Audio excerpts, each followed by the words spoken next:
আজ জেলা সদর বহরমপুরে জেলা পুলিশ সুপার সূর্য প্রতাপ যাদবের উপস্থিতিতে বসন্ত উৎসব মুখরিত হয়ে ওঠে। উপস্থিত ছিলেন জেলা শাসক রাজশ্রী মিত্র, বহরমপুর থানার ভারপ্রাপ্ত আধিকারিক উদয় শঙ্কর ঘোষ। এছাড়া উপস্থিত ছিলেন মহকুমা শাসক শুভঙ্কর রায় এবং পুলিশ প্রশাসনের কর্তা ব্যক্তিরা। একে অপরের গালে রং মাখিয়ে শুভেচ্ছা বিনিময় করা হয়। এই দিন জেলা পুলিশ সুপার সূর্য প্রতাপ যাদব নিজের হাতে রং দিয়ে শুভেচ্ছা বিনিময় করেন একে অপরের সাথে। দোল का शुभकामना एंड हैप्पी होली।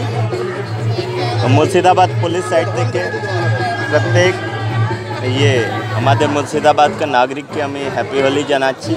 আপনারা ভালো থাকুন, সুস্থ থাকুন, হোলি সেলিব্রেট করুন, লেকিন কোনো ফালতু জিনিস মধ্যে যাবেন না, কি মদ খেয়ে ড্রাইভিং করছেন ওই সবটা অ্যাভয়েড করবেন। অ্যান্ড আমি প্রেস বন্ধুদেরকে বি হ্যাপি হোলি জানাচ্ছি, যেহেতু আপনাদের কাজ বি আমাদের পুলিশের মতনই 24/7, তো আপনাদের আপনার ফ্যামিলিকে be happy Holi. Thank you. Bureau report, ITV network.